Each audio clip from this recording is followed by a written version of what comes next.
Jingle jingle జా కొట్టేసి నా రింగ్ ఏది? రింగా నాకేం తెలుసు?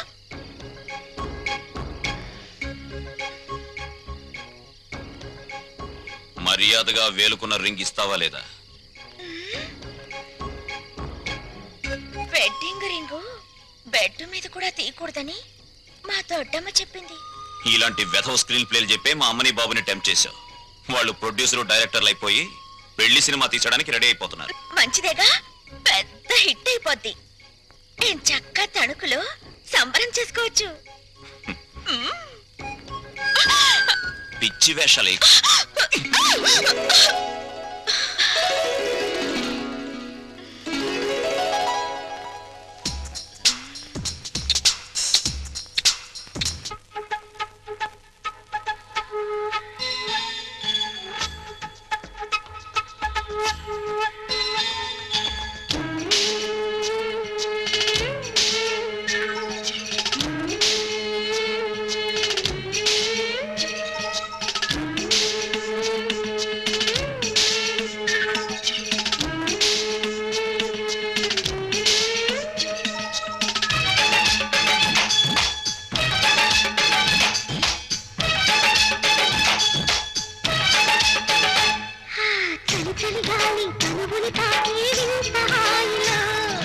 నిలవదు ప్రాణం విడవదు మోహం ప్రేమ వానలు.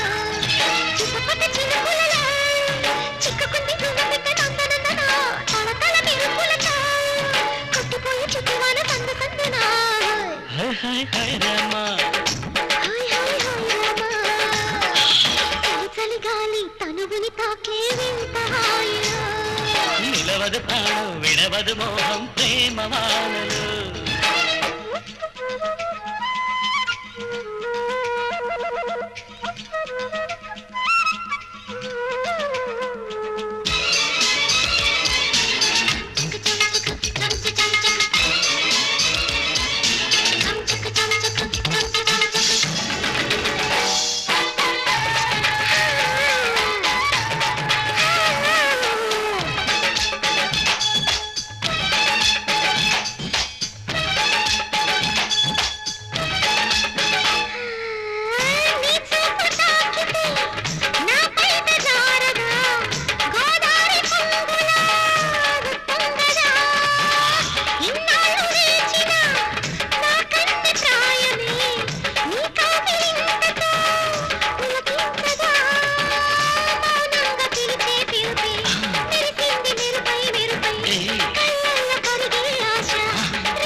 కిందిలోన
వస్తానన్నయ్య.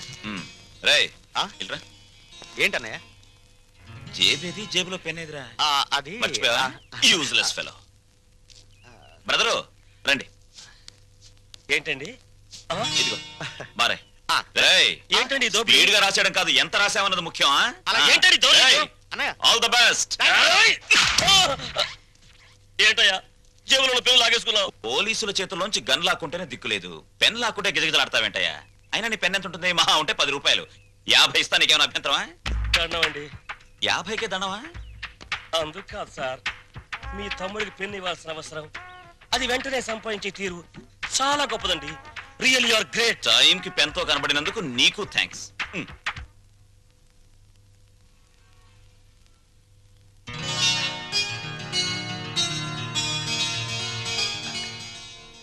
ఏమిట్రా? జగన్నాథరావు గారు వచ్చారమ్మా. జగన్నాథరావు గారంటే? జగన్నాథరావు గారంటే జగన్నాథరావు గారమ్మా. అదే ఎవర్రా? లలిత వాళ్ళ నాన్నగారు. లలిత? లలిత ఎవర్రా? జగన్నాథరావు గారు అమ్మాయి అమ్మా. తప్పుకో. చాలా సంతోషం, కూర్చోండి. థ్యాంక్స్. మీ గురించి నేను చాలా విన్నాను. నా గురించి ఎక్కువ చెప్పుకోవటం బాగుండదు, కానీ మీతో కొన్ని విషయాలు చెప్పక తప్పదు. అవి విన్నాక డబ్బు దొరదే అనుకోండి, లేక నా అభిరుచి అనుకోండి, మీ ఇష్టం. నేను అమెరికా వెళ్ళినప్పుడు అప్పట్లో గాంధీ గారిని 5 లక్షలు పెట్టుకున్నాను. ఇది మన గాంధీ గారి? కాదు, గాంధీ గారి బొమ్మని. ఎక్కడ? అమెరికాలో. కరెక్ట్. హాలీవుడ్ వెళ్ళినప్పుడు ఎలిజబెత్ టైలర్ తలపిన్నుని 50,000 పెట్టుకున్నాను. ఇది మాత్రం డబ్బు దొరదండి. Is correct. ఇలా వింత వింత వస్తువులు, విచిత్రమైన వస్తువులు కొనటం నాకు సరదా. అందుకే మీ దగ్గర యాంటిక్ వాల్యూ ఉన్న కుర్చీ ఉందని తెలిసి అది కొనాలని వచ్చాను. ఆ కుర్చీనా? అదే, ఎంత కావాలో చెప్పండి, ఇవ్వటానికి నేను సిద్ధం. చూడండి జగన్నాథరావు గారు, ఆ కుర్చీ మా ఇంట్లో తరతరాలుగా ఉంటుంది. మా ముత్తాతలు ఆ కుర్చీలో ఊగారు, నవ్వారు, నవ్వించారు, మనవాళ్ళు నాడించారు, మనవరాలకు జోలపాడారు. మా నాన్న ఆ కుర్చీలో కూర్చుని రే అని పిలిస్తే 10 తరాల గొంతులు మాకు వినిపిస్తాయి. అయినా రఘురామయ్య గారు, అతనిది కొత్త నోట్ల పెళపెళ్లాడే వయసు. ఏదో అంటాడు, మీరు కాస్త ఆలోచించి. క్షమించండి, ఈ ఇంట్లో నా మనసు రంగడి మాట ఒక్కటి. బ్యాంకు బ్యాలెన్స్ ఉన్నవాడు కాదు, మనసులో మంచితనం అనే బ్యాలెన్స్ ఉన్నవాడే నిజమైన ధనవంతుడని అర్థమైంది. వస్తాను. Just minute. జగన్నాథరావు గారు, మీరు వచ్చింది కుర్చీ కొనడానికి కాదు అనిపిస్తోంది. మీరేదో దాస్తున్నారు. పర్వాలేదు, చెప్పండి.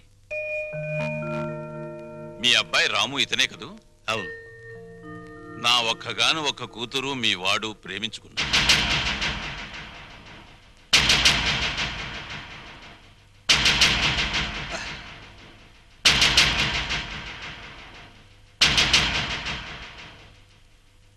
క్షమించండి జగన్నాథరావు గారు. ఇన్ఫ్యాక్ట్ వాళ్ళ ప్రేమ వ్యవహారం నాకు తెలియదు. మీరు ఆడపెళ్లివారు, వాళ్ళ పెళ్లి విషయంలో ఏం చేద్దాం అనుకుంటున్నారో చెప్పండి. వీళ్ళిద్దరికీ పెళ్లి చేస్తే బాగుంటుందని.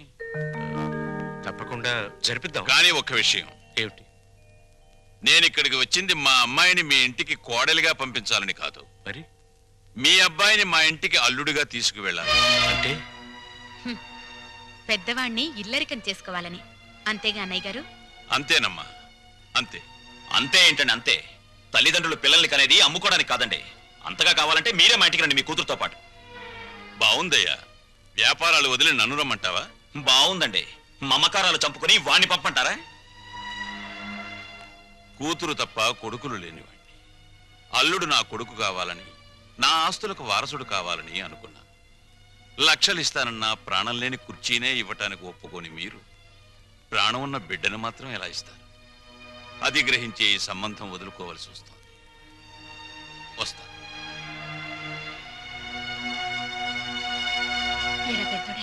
బాధపడుతున్నావా? నాకెందుకమ్మా బాధ? ప్రపంచ బ్యాంకు లాంటి నాన్న, రిజర్వ్ బ్యాంకు లాంటి నువ్వు, బంగారు గనులు లాంటి వీళ్ళు ఉండగా నాకెందుకమ్మా బాధ?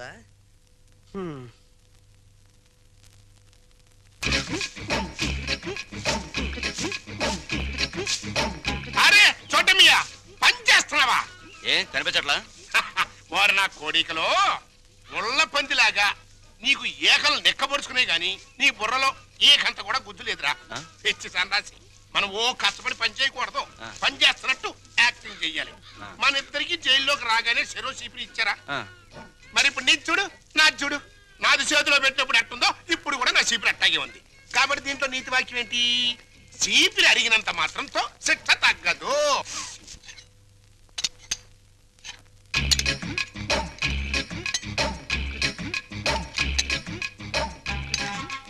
ఏంటా ఎలా వచ్చారు? తమరు ఫుడ్ తింటున్నారా? కాదు, గడ్డి తింటున్నా. ఎంత నీకేం కావాలి? మాకు అర్జెంట్ గా డాక్టర్ కావాలండి. ఏ నీకేం రాగం? ఏం లేదండి. నువ్వు నోరు మూసుకురా. నేను చెప్తున్నా కదా. ఏం లేదండి, వీడి గురించేనండి. పాప వీడికి 2 రోజుల నుంచి ఇది ప్రాబ్లం అనుకుంటానండి. చేత్తో పొట్ట మీద తెగ కొట్టుకుంటున్నాడండి. అంటే కొట్టుకోక అదేంటండి అది? అదిగో ఆ టైప్ లో బయటకు వచ్చిందండి. సరే ఎట్టగో బయటకు వస్తుంది కదా, ఇంకా కొడితే కాస్త ఫ్రీ అవుద్దని మేము కూడా సాయం చేసామండి. అదేంటండి అది? అదిగో ఆ టైప్ లో బయటకు వస్తుంది. ఇంకా పోతే నిన్న పొద్దున్న నుంచి కళ్ళుగా ఓ కక్కేసుకుంటున్నాడండి. అదేంటండి అది? పాయసం. అదిగో ఆ టైప్ లో బయట కక్కేస్తున్నాడండి. ఇకపోతే తాళ్ళంటే గజ్జి అనుకుంటానండి. ఇది గోకితే ఇదిగో పులిహార టైప్ లో పౌడర్ రాలుతుంది. జీవితంలో తిండి అంటే విరక్తి పుట్టించాడు. ఇకపోతే నాలిక కట్ అంటావా?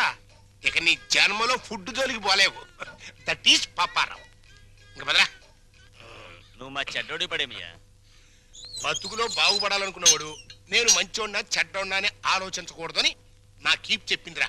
నాకు తెలియక అడుగుతాను, అసలు నీకు కీప్ ఎందుకు? ఎందుకేంట్రా, మన అండర్లో ఉంచుకోవడానికి. ఎద్దులా ఎల్లకాలం బతికేదానికంటే ఆంబోతులా 6 నెలలు బతికితే చాలు. అది మన ప్రిన్సిపల్. ఆంబోతు జైల్లోనే ఉండిపోతే అక్కడ ఆవు బతికేంటి? నా కీపు క్యారెక్టర్ గురించి కామెంట్ చేశామంటే నీ ఏకలు పీకేస్తా. అది ఎవరనుకుంటున్నారా? కీపులోనే పతివ్రత కీపు.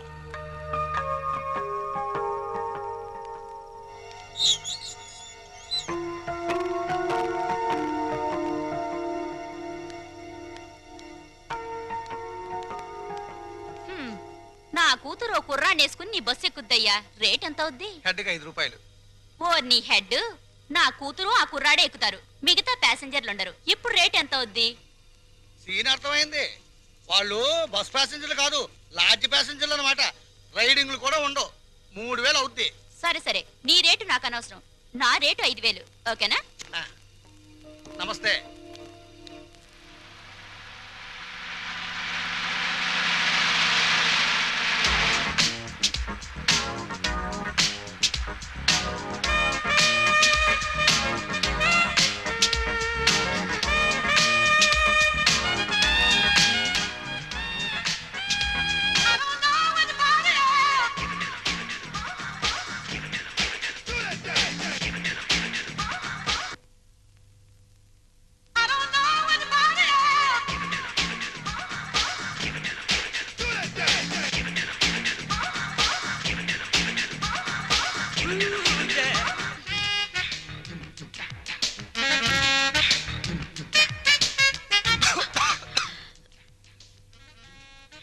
ఏంటిది? నిద్రలో పీక్కుంటున్నాడు. నువ్వు నాకు వరుసకి మరిదివవుతావు. కొడుకు లాంటి వాడివి. ఏం తగిలినా ఏమనుకోవద్దు. జింకిల్ జింకిల్ జా సోజా.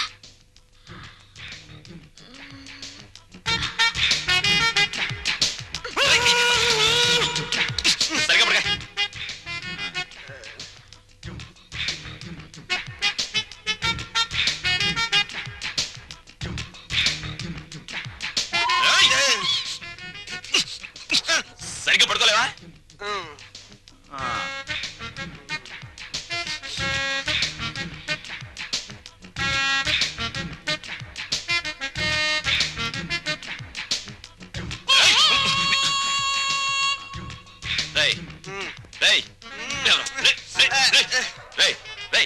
ఏంట్రా ఇది?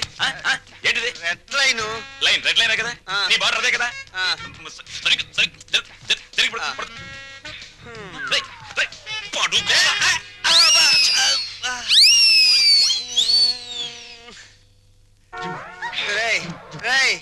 దాహంగా ఉంది, మంచి నీళ్ళురా.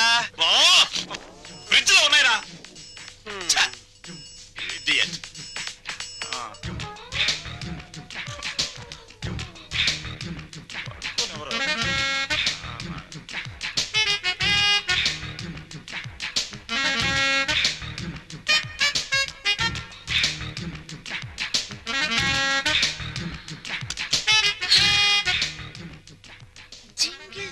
జింగిల్ జా.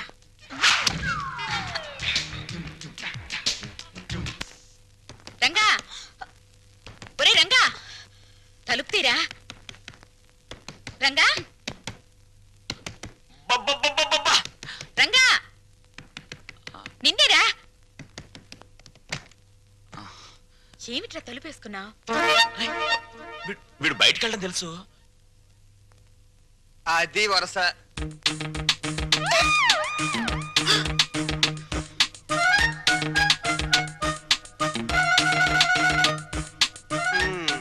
మొండి చెట్టు కూడా సీజన్ వస్తే పువ్వులు పూసేస్తది. సీన్ అర్థమైంది కదా, పదండి పడుకుందాం. రే, నువ్వు గొప్ప చిలిపోడివిరా. ఏ గోడ దూకించి తీసుకొచ్చావురా? ఆ అమ్మాయిని చేసుకోవడం మాకందరికి ఇష్టమేగా, మళ్ళీ చాటుమాటి వ్యవహారాలు ఎందుకురా? చూసావా, వాడు మొహం చాటేస్తున్నాడు.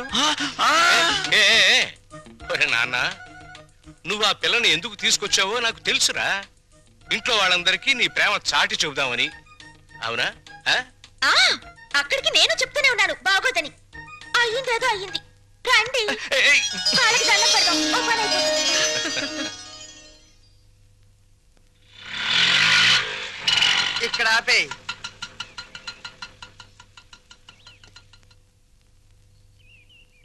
ఏమంటారో ఏంటో.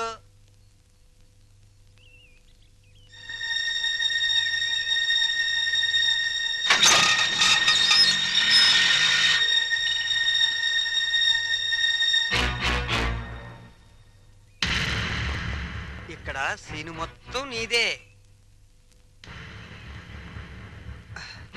కాస్త రుకోలా ఉంది, పద.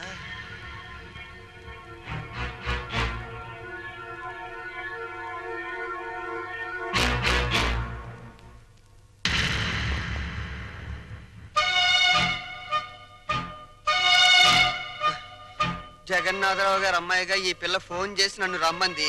వెళ్ళాను. ఆటో తీసుకురా అంది, తీసుకొచ్చాను. ఎక్కువ అంది, ఎక్కాను. మీ ఇంటికి తీసుకెళ్ళు అంది, తీసుకొచ్చాను. ఇక్కడ జరిగిందంతా నాన్నగారు చెప్పారు. రాము అంటే నాకెంత ఇష్టమో మా నాన్న అర్థం చేసుకోలేదు. తన అల్లుడికి డబ్బు హోదా ఉండాలని ఆయన ఉద్దేశం. నా భర్తకు ఆత్మాభిమానం ఉండాలని నా ఉద్దేశం. అది ఇక్కడుందని తెలిసాక ఎంతో గర్వపడ్డాను. మా నాన్నను కాదనుకొని ఇక్కడికొచ్చాను. ఆశీర్వదించండి. ఆగు. నా పిల్లలు ఇంతవరకు నన్ను కాదని ఏ పెద్ద నిర్ణయం తీసుకోలేదు. అందువల్ల నిన్ను దీవించే ధైర్యం నాకు లేదు. వద్దమ్మా, వద్దు. ఈ నమస్కారాలొద్దు. అబ్బా, ప్రపంచ బ్యాంక్ లాంటి నాన్న, రిజర్వ్ బ్యాంక్ లాంటి అమ్మ, బంగారు గనుల్లాంటి మేమున్నామని నిన్నని ఈ రోజు బంగారు గుడ్లు పెడుతుందనో బాతును తీసుకొస్తే ఆశీర్వదించలేండి నాన్న. చూడమ్మా, వీళ్ళిద్దరి తర్వాత ఇంటికి నేనే పెద్దని. నేను ఆశీర్వదించనా? మీరు మూర్ఖులని మీ తమ్ముడు అభిప్రాయం. చా